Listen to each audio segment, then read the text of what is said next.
नमस्कार। घटना चक्र बुक वीडियो के इस शैक्षणिक मंच पर आपका स्वागत है। हमारा उद्देश्य है ज्ञान को सरल, स्पष्ट और सुलभ रूप में आप तक पहुंचाना।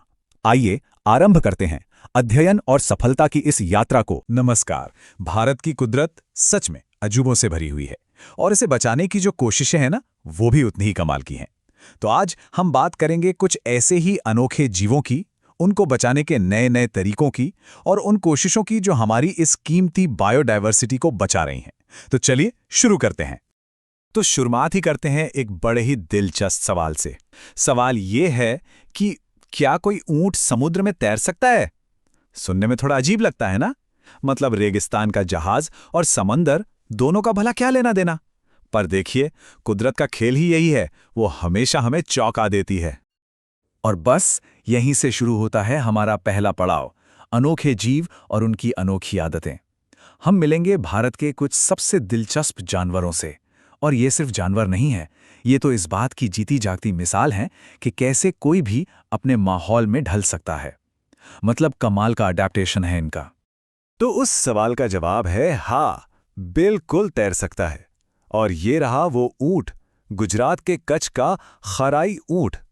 ये कोई आम ऊंट नहीं है, ये समुद्र के पानी में सोचिए 3 किलोमीटर तक तैर सकता है। और बात यहीं खत्म नहीं होती, ये अपना पेट भरने के लिए मैंग्रोव के पेड़ों को खाता है ना कमाल का अडैप्टेशन। और देखिए, खाराई ऊंट अकेला नहीं है। भारत में ऐसे कई और अनोखे जीव हैं जो यहीं पाए जाते हैं, जैसे कि ये खूबसूरत तारा कछुआ या फिर ये बड़ी सी मॉनिटर छिपकली। और हाँ, दुनिया के सबसे छोटे जंगली सुअरों में से एक पिग्मी हॉग भी यहीं मिलता है। ये सब के सब भारत की रिच वाइल्ड लाइफ का हिस्सा है। अब इन कमाल के जीवों और इनके घरों को बचाना जाहिर है एक बहुत बड़ा चैलेंज है। और इसके लिए सिर्फ पुराने तरीके काफी नहीं हैं, हमें कुछ नए, कुछ इनोवेटिव आइडियाज भी चाहिए। तो चलिए अब जरा देखते हैं कि इनको बचाने के लिए क्या नए नए तरीके अपनाए जा रहे हैं। तो इन्हीं नए तरीकों में से एक है मियावाकी मेथड। अब ये क्या है?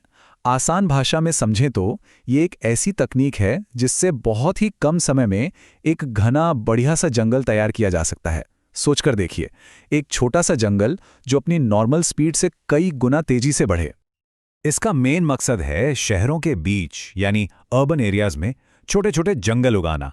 इसे बनाया था जापान के एक बॉटनिस्ट अकीरा मियावाकी ने।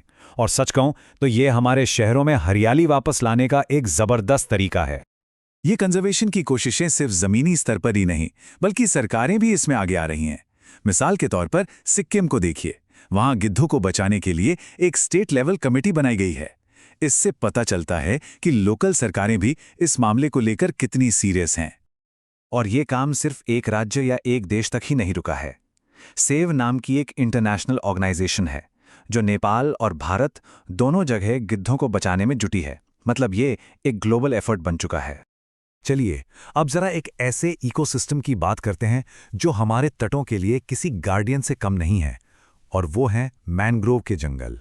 ये सिर्फ पेड़ नहीं है, अपने आप में एक पूरी दुनिया है। साइंस की भाषा में इन्हें उष्णकटिबंधीय और उपोष्णकटिबंधीय क्षेत्रों के अति विशिष्ट वन पारिस्थितिक निकाय कहा जाता है। मतलब ये ट्रॉपिकल और सब ट्रॉपिकल इलाकों के बहुत ही स्पेशल जंगल हैं। और ये जो अति विशिष्ट या हाईली स्पेशलाइज्ड शब्द है ना, ये बताता है कि ये कितने खास और जरूरी हैं। तो सवाल उठता है, आखिर ये इतने जरूरी क्यों हैं? देखिए, पहली बात तो ये कि ये कोस्टलाइन को कटने से बचाते हैं, उसे स्टेबल रखते हैं। दूसरी बात, ये समंदर की लहरों के सामने एक नेचुरल दीवार की तरह खड़े हो जाते हैं। ये हजारों लाखों जीवों का घर भी हैं। और सबसे जरूरी, ये समंदर और जमीन के बीच एक बहुत ही इंपॉर्टेंट लिंक है। सही मायनों में ये हमारे तटों के गार्डियन हैं। देखिए, कुदरत को बचाने की ये पूरी कहानी इंसानों की कोशिशों के बिना अधूरी है। तो आइए अब उन मिलकर किए जा रहे प्रयासों पर एक नजर डालते हैं जो हमारे जंगलों और वाइल्ड लाइफ को बचाने के लिए हो रहे हैं। और ऐसी ही कोशिशों को सराहने के लिए अमृता देवी स्मृति पुरस्कार भी दिया जाता है। ये अवार्ड उन लोगों को मिलता है जो जंगलों और वाइल्ड लाइफ को बचाने में कोई बहुत बड़ा असाधारण काम करते हैं। ये एक तरह से कंजर्वेशन के हीरोज को सम्मानित करने का तरीका है। और ये कोशिशें सिर्फ इंडिविजुअल लेवल पर नहीं, बल्कि ग्लोबल स्टेज तक जाती हैं। जैसे 2010 में रूस के सेंट पीटर्सबर्ग में पहली वर्ल्ड टाइगर समिट हुई थी। ये एक बहुत ही ऐतिहासिक मौका था जब बाघों को बचाने के लिए दुनिया भर के देश एक साथ आए। एक बात और याद रखना जरूरी है, बायोडाइवर्सिटी का मतलब सिर्फ जानवर नहीं होता, पेड़ पौधे भी इसका एक बहुत बड़ा हिस्सा हैं। जैसे अगर कभी हिमालय की तरफ जाएं तो वहां बांज और बुरांच जैसे पेड़ पौधे दिखते हैं। ये उस इलाके की यूनिक वेजिटेशन का बहुत ही अहम हिस्सा हैं। तो खाराई ऊंट से लेकर हिमालय के बुरांश तक हमने देखा कि भारत की नेचुरल हेरिटेज कितनी विशाल और कीमती है और इसे बचाने के लिए शानदार कोशिशें भी हो रही हैं। पर अब सवाल ये उठता है कि भारत की इस जबरदस्त बायोडाइवर्सिटी को बचाने के लिए हमारा अगला कदम क्या होगा। और इस पर सोचना सिर्फ सरकार का नहीं, हम सबकी जिम्मेदारी है।